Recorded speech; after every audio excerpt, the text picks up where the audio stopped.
मैं देखता हूं कि मेरे गांव की जितनी पॉपुलेशन है, जहां पर मैं रहता हूं, उसके हिसाब से मेरे बच्चों को वो टैलेंट दे रखा है।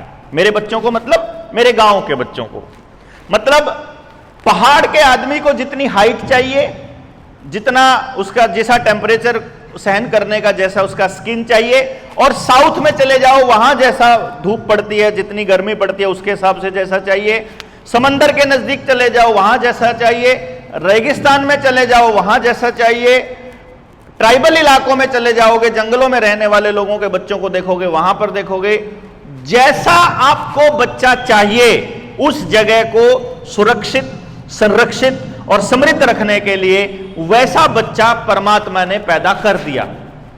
दिक्कत क्या हुई इंसान के साथ कि इंसान ने बच्चा पैदा होने के बाद कुदरत को इग्नोर करना शुरू कर दिया और वो अपने लालच पूरे करने लग गया उस बच्चे के जरिए कि मैं ऐसा करना चाहता था, मैं नहीं कर पाया, ये करेगा। मैं इतना धन कमाना चाहता था, मैं नहीं कमा पाया, ये कमाएगा। मतलब वो उस बच्चे को देखना बंद कर गया, वो परमात्मा को समझना बंद कर गया, प्रकृति के दिए हुए जो संदेश हैं उनको इग्नोर करना शुरू कर दिया और उसने बच्चे को अपने हिसाब से ढालना शुरू कर दिया।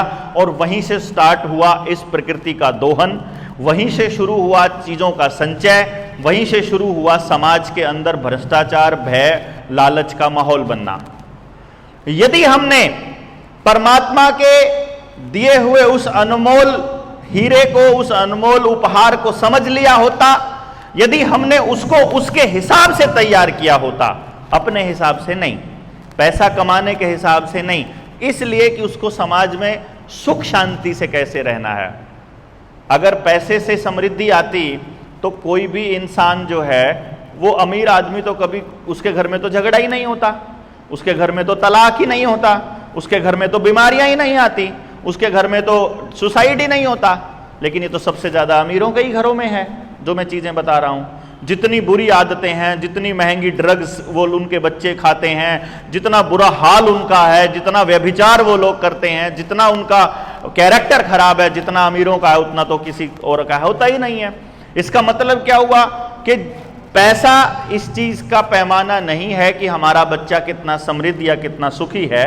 पैसा केवल इतना है कि वो चीजें खरीद सकता है जो भौतिक है, जो बाजार में मिलती है।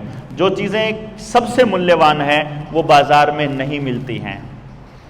जो भी चीज है, नींद है वो बाजार में नहीं मिलती है, भूख है वो बाजार में नहीं मिलता है, स्वास्थ्य बाजार में नहीं मिलता है, कैरेक्टर, चरित्र बाजार में नहीं मिलता है, खुशी, हैप्पीनेस बाजार में नहीं मिलती है।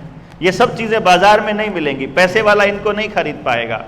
ये उन्हीं को खरीद पाएंगे, ये उन्हीं को मिलेगी जो पात्र होगा, और पात्र वही होगा जो प्रकृति को समझेगा, जो परमात्मा को समझेगा, जो उसके हिसाब से चलेगा। उसके हिसाब से कैसे चलेगा? जब वो अपने लालच और अपने डर को त्याग देगा। वो अपने लालच और डर को कैसे त्याग देगा? जब वो सत्य के मार्ग पर चलेगा। सत्य के मार्ग पर कैसे चलेगा?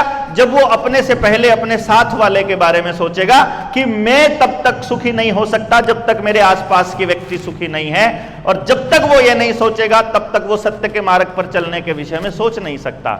और यदि आपने अपने पड़ोसी के सुख की कामना करना शुरू कर दिया, उसी वक्त समाज के अंदर ऐसी वाइब्रेशंस आनी शुरू हो जाती हैं कि हम लोग एक उस रास्ते पर चल पड़ते हैं जो परमात्मा जिस पर हमें चलाना चाहता है। फिर समस्याओं के समाधान के लिए बैठकर चर्चा करेंगे, मनन करेंगे, चिंतन करेंगे, और उसके बाद उसके ऊपर कुछ ना कुछ प्रैक्टिकल करेंगे, तो ऑटोमेटिकली फिर हम लोग समाज के लिए काम करना शुरू कर सकते हैं और वो दिशा अपने आप तय हो जाती है। उसके लिए किसी देवेंद्र बलारा की किसी रिसर्च की जरूरत नहीं होती, उसके लिए किसी की ट्रेनिंग की जरूरत नहीं होती। बस आप बैठिए, बैठकर चर्चा कीजिए और उस चर्चा को बंद मत कीजिए। समाज में सबसे बड़ी गलती ये हुई है, पिछले कुछ वर्षों में चर्चाएं बंद हो गई, डिबेट होना बंद हो गया। आपके आसपास अपने शहर में किसी बात के ऊपर कभी कोई डिबेट सुनी नहीं होगी। जब आप छोटे थे तो आपको प्रस्तावों के माध्यम से या स्कूलों के अंदर डिक्लेमेशन, भाषण प्रतियोगिताओं के माध्यम से समसामयिक मुद्दों पर बोलने का मौका मिलता था। कुछ लोगों को उसके पक्ष में बोलने का मिलता था, कुछ लोगों को उसके विपक्ष में बोलने को मिलता था। तो हमको एक समझ आती थी कि इसी मुद्दे के पक्ष में बोलने वाले लोग भी हैं, विपक्ष में बोलने वाले लोग भी हैं, पक्ष वाले भी सत्य बोल रहे हैं, विपक्ष वाले भी सत्य बोल रहे हैं। उससे हमें अहंकार नहीं आता था कि जो हमें पता है वही परम सत्य है, ऐसी कोई बात नहीं आती थी। ये लगता था कि सबके अपने अपने विचार होते हैं और हर विचार अपने आप में पूरा है। लेकिन जब वो सारे विचार आपस में इकट्ठे होते हैं तो एक बड़ा विचार बनता है जो समाज कल्याण के लिए एक बड़ा रास्ता खोलता है।